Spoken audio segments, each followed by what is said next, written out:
Good morning, everyone. Welcome to the Unitarian Universalist Congregation of Monmouth County. My name is Trish, and my pronouns are she, her.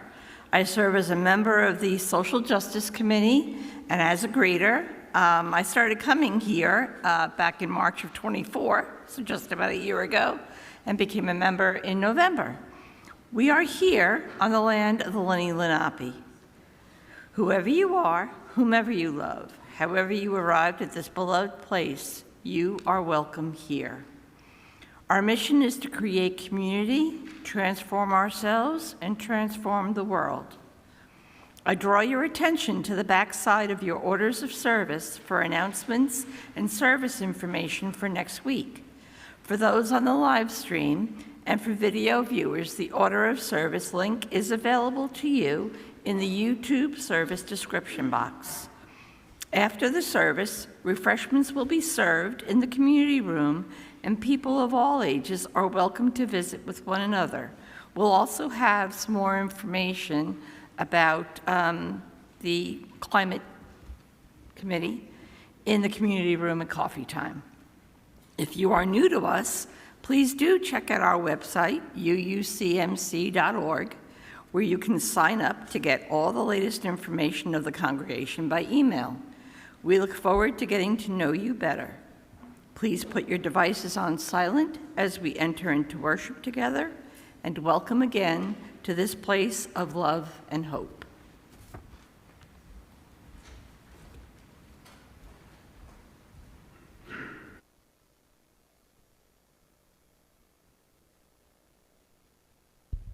Check 1, 2.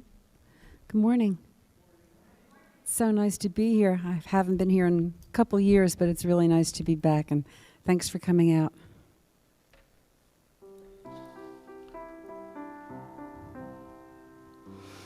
You think you own whatever land you land on. The earth is just a dead thing you can claim. But I know every rock and tree and creature has a life, has a spirit, has a name. You think the only people who are people are the people who look and think like you.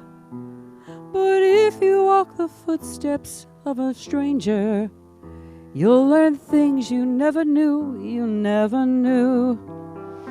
Have you ever heard a wolf cry to the blue corn moon, or asked a grinning bobcat why he grins? Can you sing with all the voices of the mountain? Can you paint with all the colors of the wind? Can you paint with all the colors of the wind?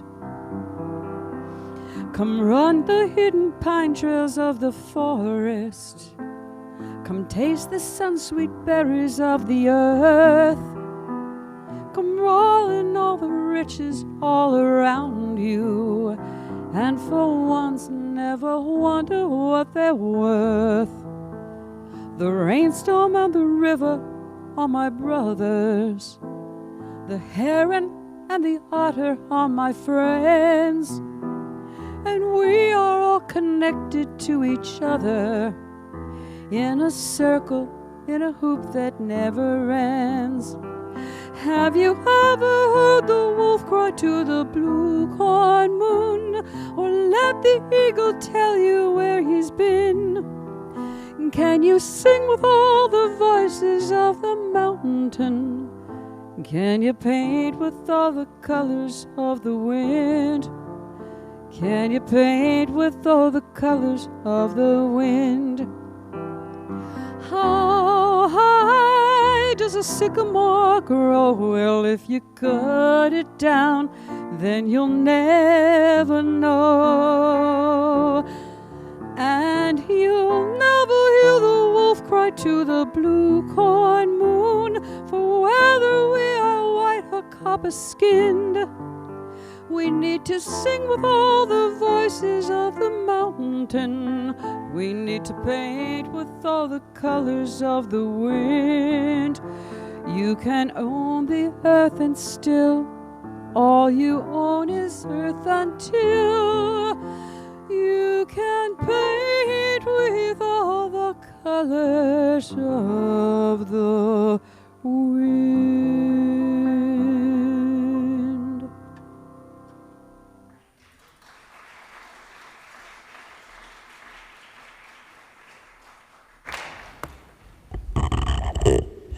Good morning. Can you hear me okay? Yes. Okay. My name is Ann Sherwood. My pronouns are she and her. And I'm on the Social Justice Committee, and I'm also the chair of the Dialogue Committee. Did you know that living creatures have shaped the crust and the atmosphere of this planet for at least 450 billion years? Earth is not a planet inhabited by life. Earth is unique among the planets that we know of because life, including humans, have shaped its very nature.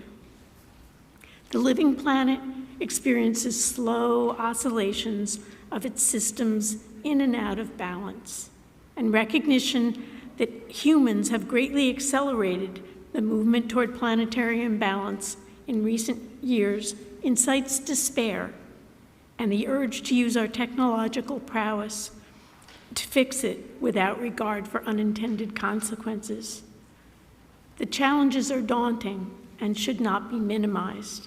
But today, we celebrate the wonder of the earth and our commitment as a congregation to listen to the life around us.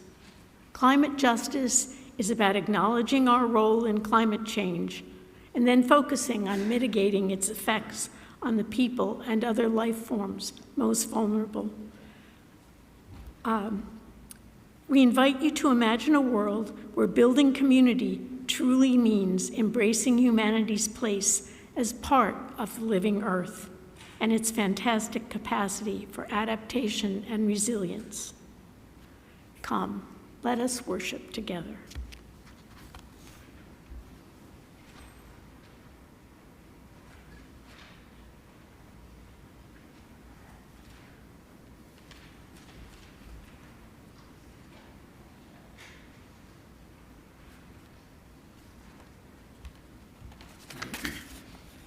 Hello, I'm Irene Gibson, she, her, hers. And Rich Held is going to light our chalice today. Rich Held was the first social action chairman I remember. And he has done so much for this congregation. Without Rich Held, we would not have solar panels, I tell you. We started the process with that, and it took a while, but we did it, and it saved us so much money. So thank you, Rich.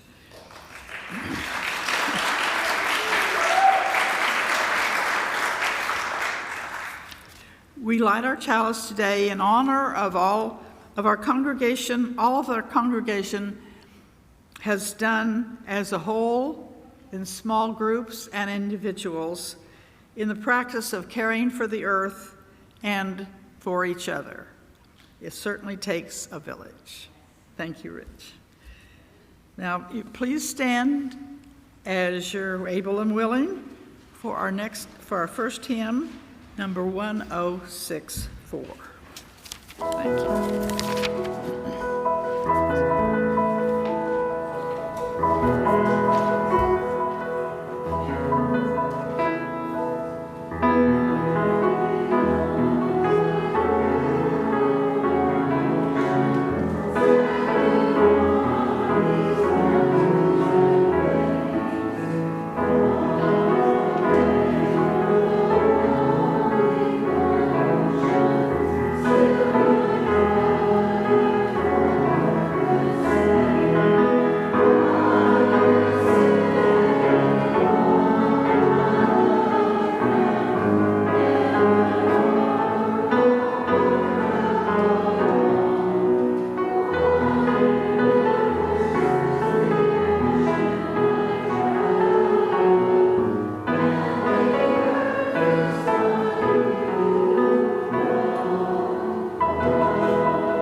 Good morning. I am Denise, and I am a tree hugger. And when Anne gave me this book to read, I was totally enthralled. It's a little bit long, but if you immerse yourself and you look at the pictures, pay attention to the words, I hope that you will have a wonderful Earth Day experience. So the title is I'm in Charge of Celebrations by Bird Baylor. Sometimes people ask me, aren't you lonely out there with just desert around you? I guess they mean the bear grass and the yuccas and the cactus and the rocks. I guess they mean the deep ravines and the hawk nests and the cliffs and the coyote trails that wind across the hills. Lonely? I can't help laughing when they ask me that. I always look at them surprised, and I say, how could I be lonely? I'm the one in charge of celebrations. Sometimes they don't believe me, but it's true, I am. I put myself in charge. I choose my own. Last year, I gave myself 108 celebrations, beside the ones that they closed school for. I cannot get by with only a few. Friends, I'll tell you how it works. I keep a notebook, and I write the dates, and then I write about the celebrations. I'm very choosy over what goes in that book. It has to be something I plan to remember the rest of my life. You can tell what's worth a celebration because your heart will pound and you'll feel like you're standing on top of a mountain and you'll catch your breath like you were breathing some new kind of air. Otherwise, I count it just an average day. I told you I was choosy. Friend, I wish you'd been there for Dust Devil Day, but since you weren't, I'll tell you how it got to be my first real celebration. You can call them whirlwinds if you want to. Me, I think Dust Devils has a better sound. Well, anyway, I always stop to watch them. Here, everyone does. You know how they come from far away, moving up from the flats, swirling and swaying and falling and turning, picking up sticks and sand and feathers and dry tumbleweeds? Well, last March 11th, we were all going somewhere. I was in the back of a pickup truck when the Dust Devils started to gather. You could see they were giants. You'd swear they were calling their friends to come too. And they came, dancing in time to their own windy music. We all started counting. We all started looking for more. They stopped that truck and we turned around and around watching them all. There were 7. At a time like that, something goes kind of crazy in you. You have to run to meet them, yelling all the way. You have to whirl around like you were one of them, and you can't stop until you're falling down. And then all day you think how lucky you were to be there. Some of my best celebrations are sudden surprises like that. If you weren't outside at that exact moment, you'd miss them. I spent a lot of time outside myself looking around. Once I saw a triple rainbow that ended in a canyon where I'd been the day before. I was halfway up a hill standing in a drizzle of rain. It was almost dark, but I wouldn't go in because of the rainbows, of course. And there at the top of the hill, a jackrabbit was standing on his hind legs, perfectly still, looking straight at the same triple rainbow. I may be the only person in the world who's seen a rabbit standing in the mist, quietly watching 3 rainbows. That's worth a celebration any time. I wrote it down and drew the hill and the rabbit and the rainbow and me. Now August 9th is Rainbow Celebration Day. I have Green Cloud Day too. Ask anybody and they'll tell you clouds aren't green. But late one winter afternoon, I saw this huge green cloud. It was not bluish green or grayish green or something else. This cloud was green, green as a jungle parrot. And the strange thing was that it began to take a parrot's shape. First the wings, and then the head and beak. High in the winter sky, that green bird flew. It didn't last more than a minute. You know how fast a cloud can change, but I still remember how it looked. So I celebrate green clouds on February 6th. At times like that, I always think, what if I'd missed it? What if I'd been in the house? Or what if I hadn't looked up when I did? You can see I'm very lucky about things like that. And I was lucky on Coyote Day, because out of all time, it had to be one moment only that a certain coyote and I could meet, and we did. Friends, you should have been there too. I was following deer tracks, taking my time, bending down as I walked, kind of humming. I hum a lot while I'm alone. I looked up in time to see a young coyote trotting through the brush. She crossed in front of me. It was a windy day, and she was going east. In that easy, silent way coyotes move, she pushed into the wind. I stood there hardly breathing, wishing I could move that way. I was surprised to see her stop and turn and look at me. She seemed to think that I was just another creature following another rocky trail. That's true, of course, I am. She didn't hurry, she wasn't afraid. I saw her eyes and she saw mine. That look held us together. Because of that, I will never feel quite the same again.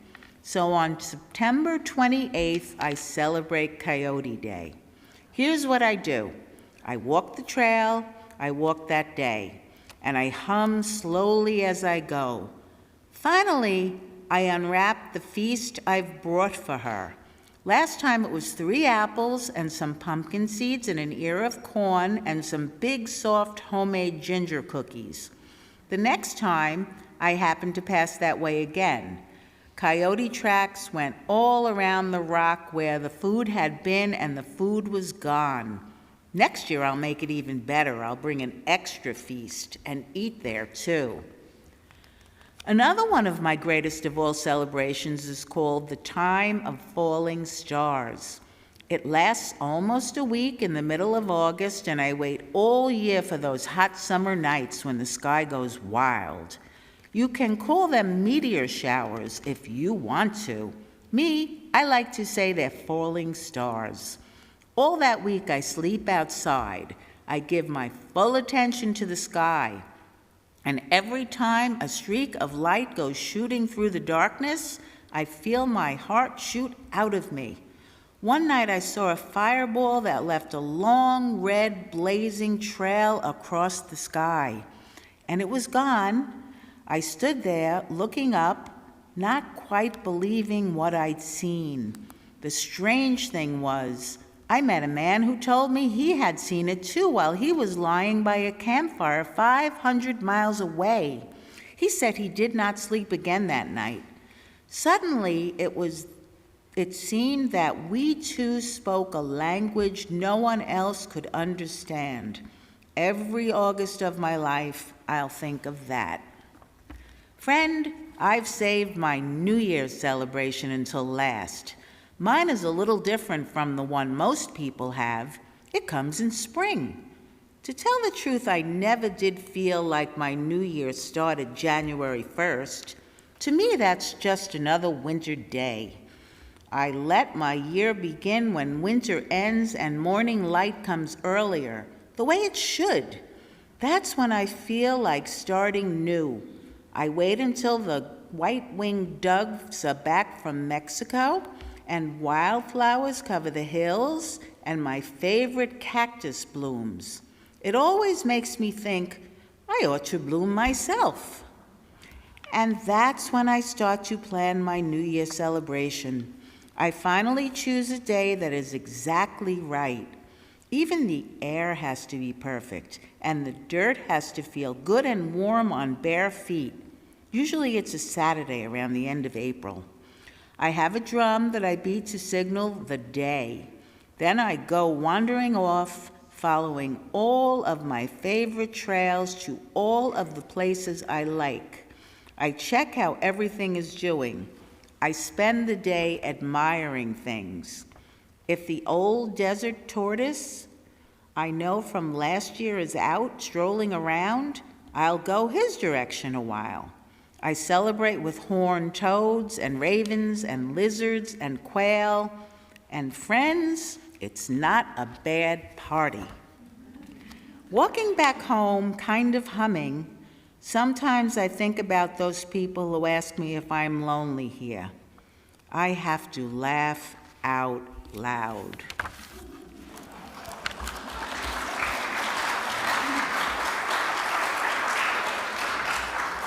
And now we will sing the children out with what?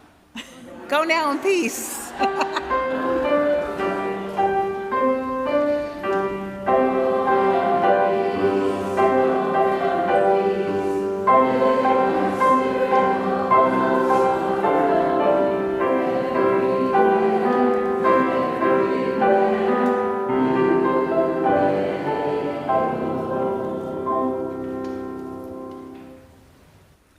Every week in this congregation, we are provided with an opportunity to practice generosity.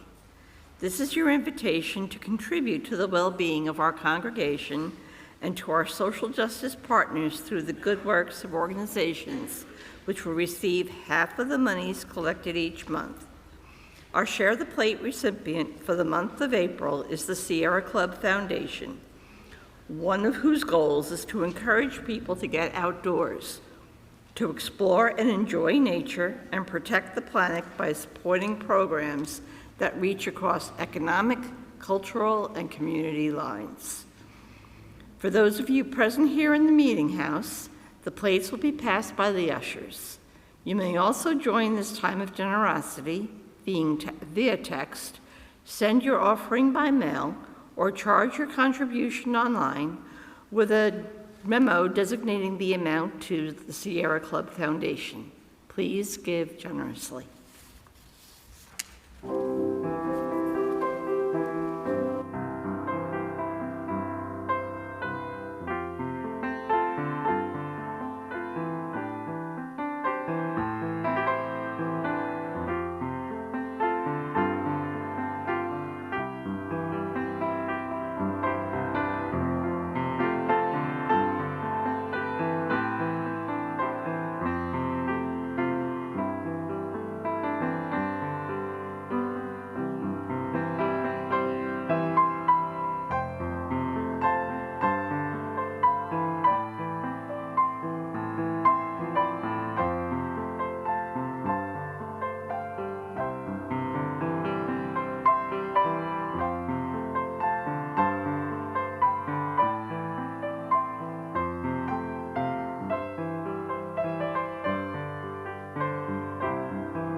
My name is Linda Stellick. As an ecologist, I'm familiar with the cycles of animal and plant life, the oxygen and carbon dioxide cycles in the air, ocean, and land. Some of us recently read a book, Becoming Earth, by Ferris Jaber, published in 2024, about the development of Earth from its geological origins. Slide, please.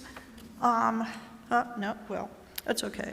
As we see, the author Jaber writes, we see that Earth is all one system.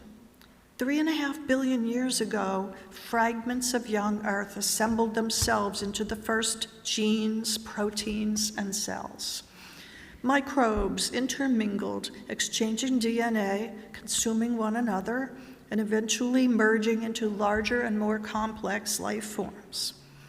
Life has branched into innumerable species, adapted to diverse habitats in the planet's solid, liquid, and gaseous layers.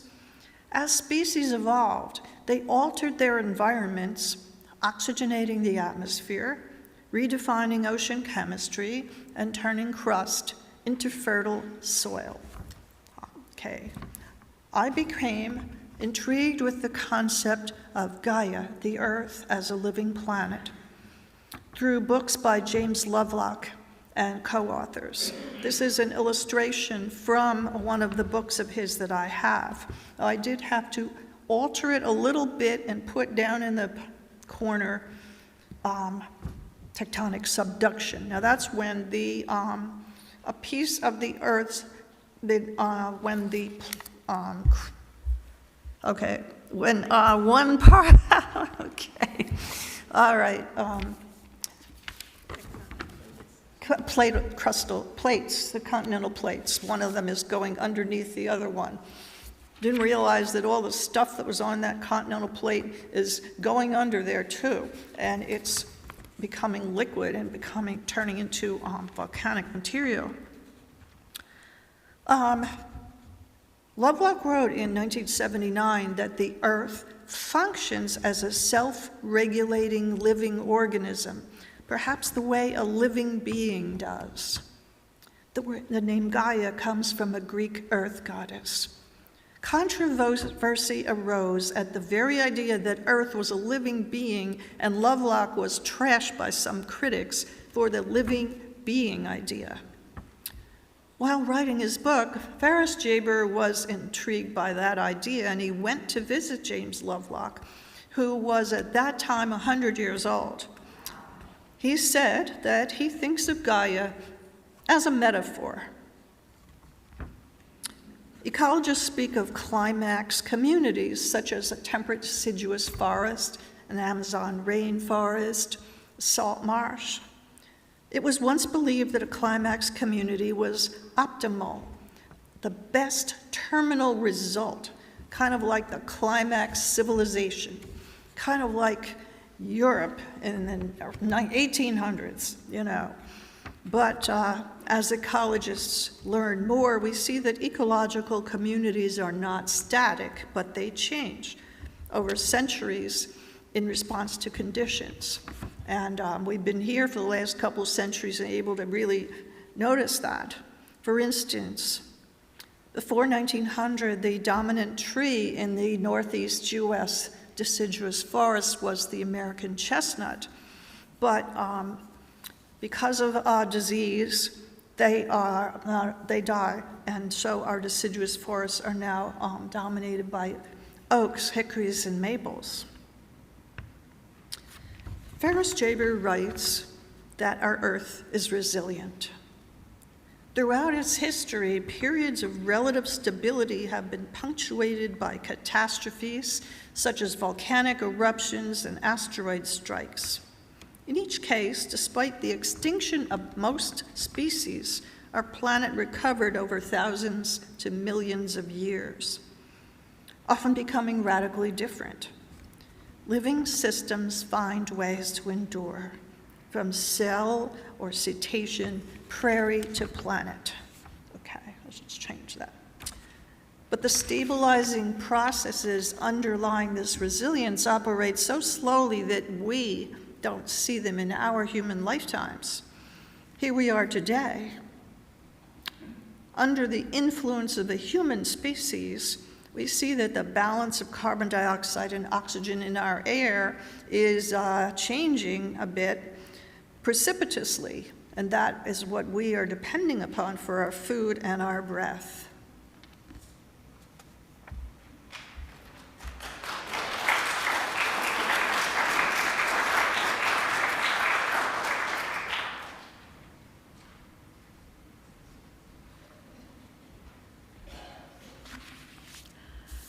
Regarding climate change in this country, we frequently heard testimony of what can be done when intention, technology, and commitment come together in community and organizations to achieve good, to achieve environmental progress. I want to explore for a few moments another side of addressing climate change and ameliorating climate degradation, its intersection with economic, racial, and social justice.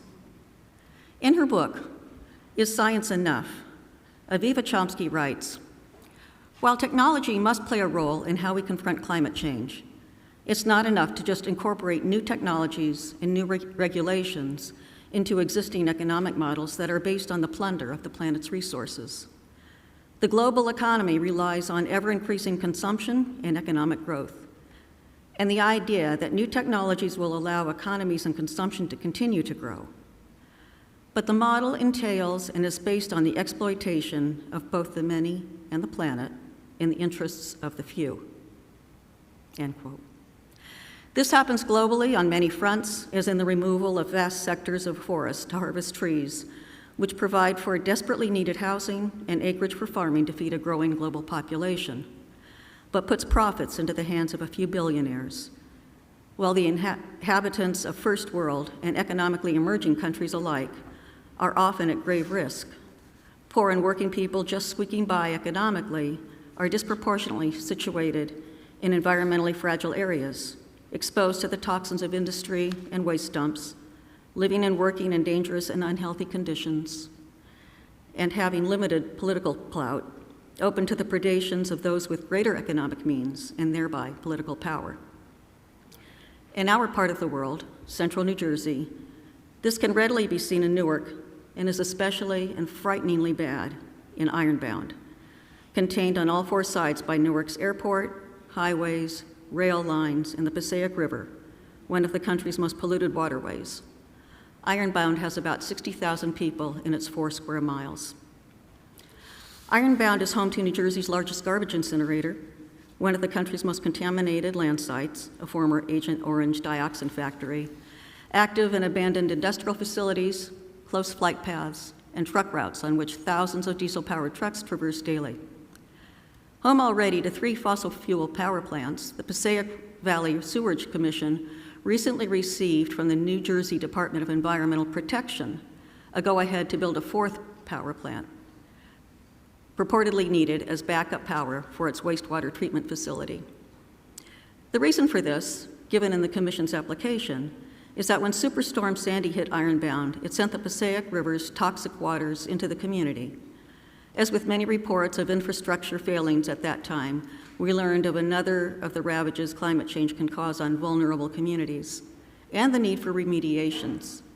But in this instance, is also a call to look at problems and solutions through new lenses.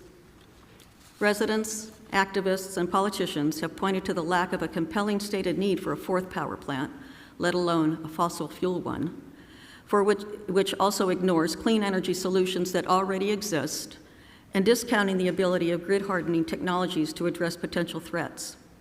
When Ironbound residents refuse to sit by and watch government bodies roll over their protests, NIMBYism is obviously not at play. Their backyard is already full of inequities and injustices. Newark continues to prepare to go to court to stop this project. Ironbound residents are not in denial as to the need to protect Newark and other areas against toxic overflows during increasingly likely potent storms. They were not in denial about the need for improving the highway system in the area, which was accomplished through eminent domain ripping through their neighborhoods in the 60s and 70s, or in the 80s, when a new garbage incineration plant, labeled at the time as a cure-all for ridding areas of garbage, and later purported to provide clean energy by converting that incineration to power, was built in the Ironbound. Although receiving awards for its green design, pink and purple smoke frequently spewed from the facility, which blamed a local hospital for improperly disposed medical waste. In 2019, Ironbound Community Corporation partnered with 2 environmental organizations that litigate to protect the environment to take on the facility, which was found to exceed air pollution limits many hundreds of times each year and to fail to abide by required safety regulations. It eventually acknowledged that the fumes were produced by burning pesticides improperly disposed of. Those highly toxic emissions blanketed the area for years before residents were able to require remediations, which of course meant remediations only to the disposal facility, not to and for the residents and the tremendous incursions made on their health and well-being. These are but two instances of authorities railroading through measures to sacrifice those in a poorer community to the supposedly greater environmental good. Similar issues in every part of the country, of the world, are not new, and they're not going away. So what can we do? In the well-known and often invoked words of Margaret Mead, never doubt that a small group of thoughtful, committed citizens can change the world. Indeed, it's the only thing that ever has. So first, stay informed. Let your voice be heard, whether in very local decisions made by various boards and authorities that directly affect your life. Voice your opinions and experiences. Let your elected officials know your thoughts. Call them, mail them, or contact them electronically, but let them know that you are paying attention, have an opinion, and care. And show up, whether at a rally, a meeting, a demonstration. Show up when and where you can. Thank you.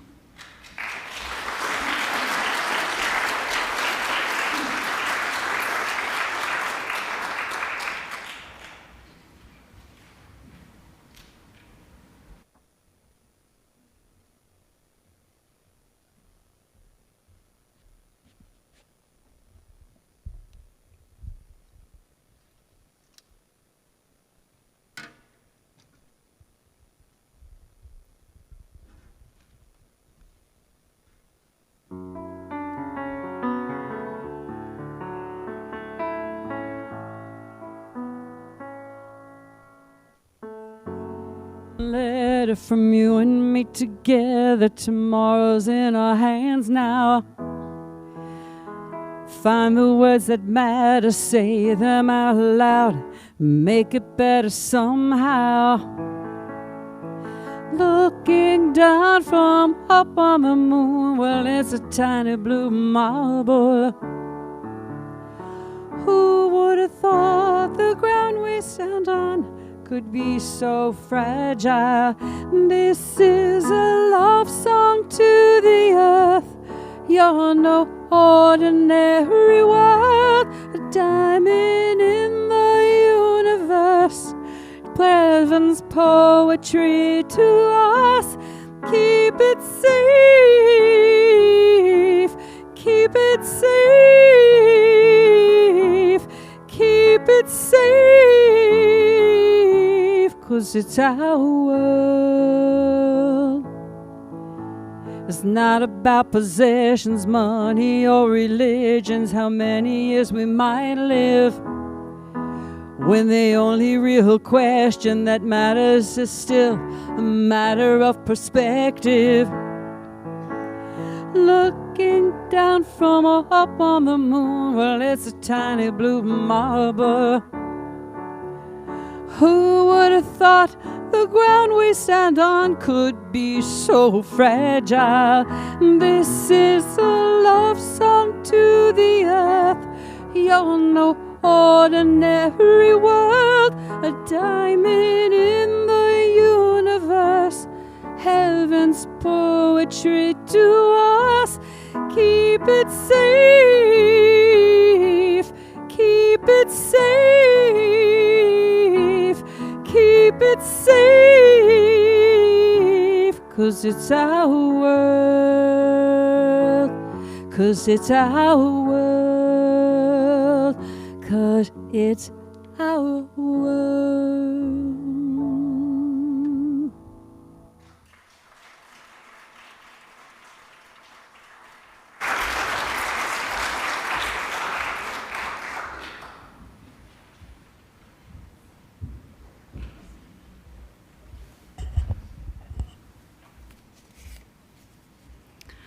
I'm Pat Miller, co-leader of the Climate Action Team. My pronouns are she and her. I'm going to talk about our many small steps of climate action. 2 years ago, UUCMC won an award from Interfaith Power and Light called the Energy Saver Award for our exemplary work over 20 years to reduce our carbon footprint by 77%. Through energy-saving measures such as upgrading lighting and ventilation, insulating and air sealing, installing heat pumps, electric water heaters, new roof, and a greatly expanded solar. With all these measures, large and small, we prevent 55 tons of carbon emissions annually, exceeding our goal of 50% reduction in greenhouse gas emissions several years ahead of schedule. I quote the award, "Congregations like UUCMC are casting a vision for the kind of world in which they want to live, and then carrying out that vision with practical actions that make a real difference in creating lasting solutions to climate change." This was said by the president of Interfaith Power and Light. Such congregations provide strong moral role models for their communities, and their actions have a ripple effect with people in their own homes. In total, the foresight and persistence of the core climate action team throughout more than 2 decades has led to net zero emissions for our meeting house. The effort to achieve Green Sanctuary certification began officially in 2003. That certification was awarded at the UUA General Assembly in June 2006. But even before 2003, there was the serendipitous decision by the congregation to purchase a property that contains 16 acres of woods that would never be developed. These trees, left untouched, sequester more than all the remaining carbon that our buildings produce, meaning net zero emissions for UUCMC. But we can't stop there. We need to reduce all our emissions, all our buildings' emissions down to absolute zero, and spread that effort to all our members and the greater communities, homes, and businesses. This is our mission, to leave a livable world for our children and grandchildren.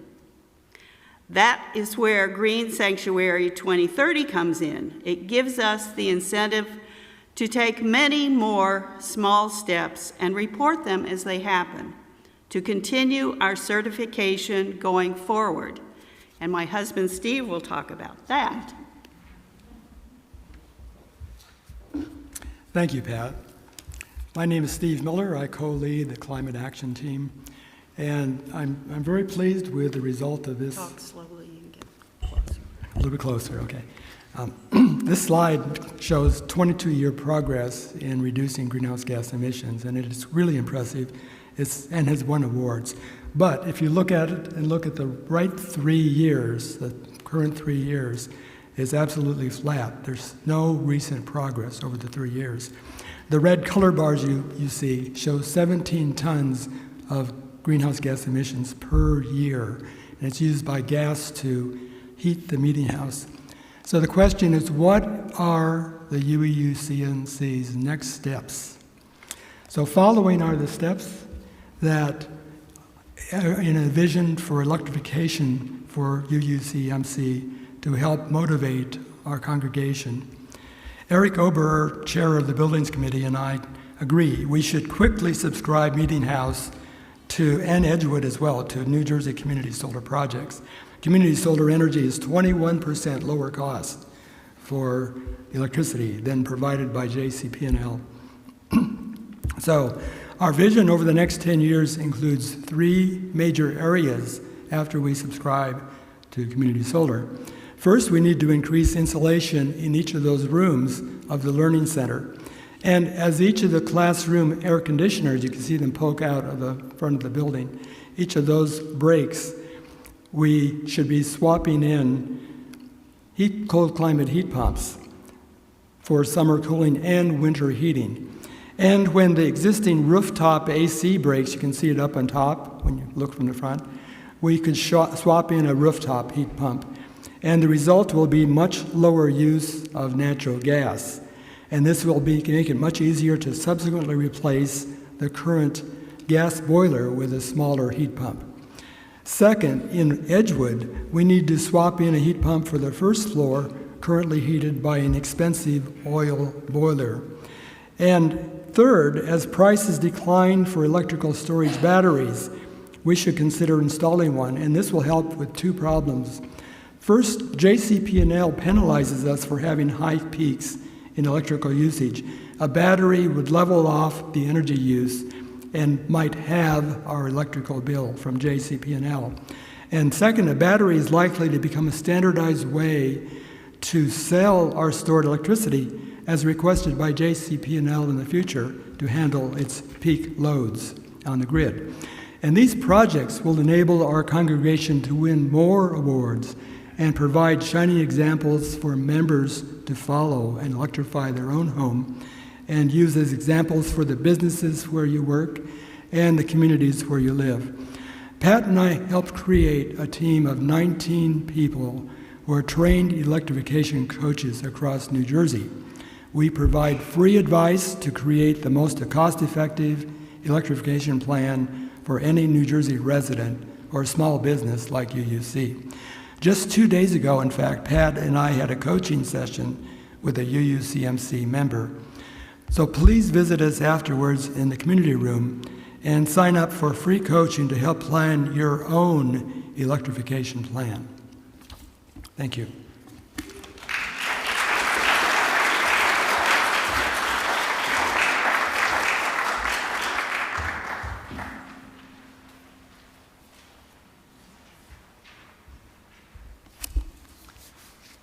So Linda has told us about the Earth as a self-regulating system, created and sustained by evolving life.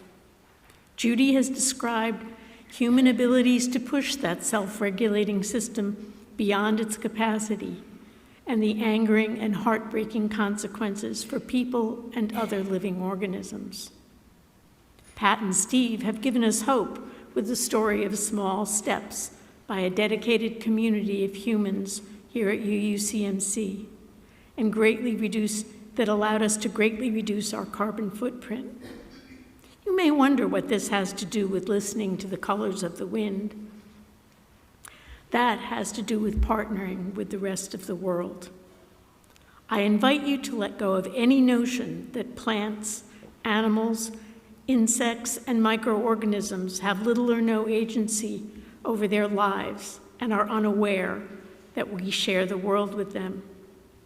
Indeed, ecosystems, collections of living organisms interacting with each other and their environment, are the basis for evolutionary success, along with diversity, cooperation, and foresight. I'm sorry, I have, okay. A mature oak tree can have its existential needs met by standing in one place and survive for hundreds of years. And that tree can support more than 550 insect species, which in turn provide food for baby birds. The evolving network of life has a long track record of adaptation and resilience. I'm sorry, I have the wrong script here. So I invite you now to take a moment, take a deep breath, and concentrate on the story that you see on the slide in front of you, or on the screens. What you see are lichen, which are composite creatures made up of algae and bacteria, and they're digesting the stone and providing nutrients for the moss and for the little fern that's growing there. And that is an absolutely wonderful way to explain a community that is changing the world and changing ourselves. Now we'll just take a few minutes of quiet to think about that.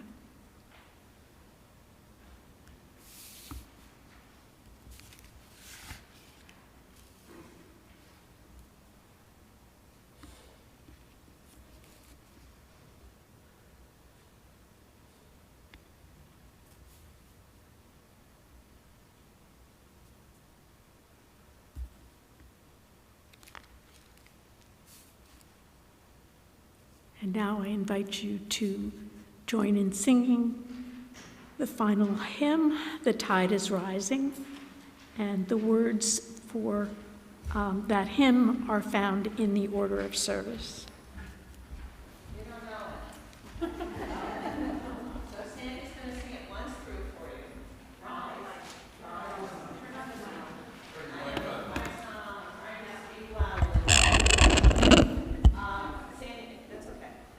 Okay, all right, okay.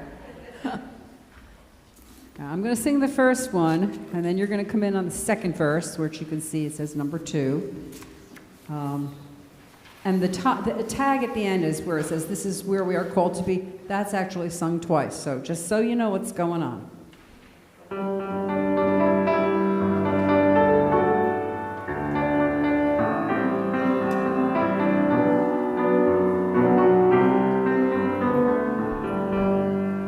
The tide is rising, and so are we. The tide is rising, and so are we.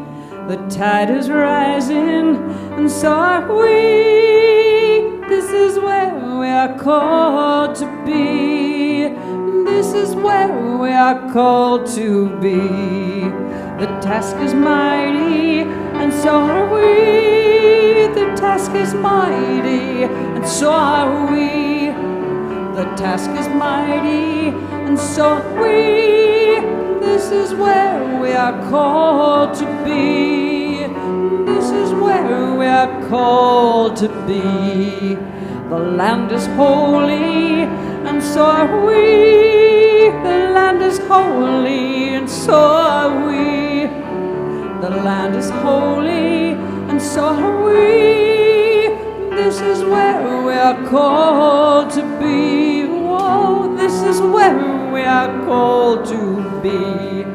The storm is raging, and so are we. Oh, the storm is raging, and so are we. The storm is raging, and so are we. This is where we are called to be. Oh, this is where we are called to be. Thank you. You've done good.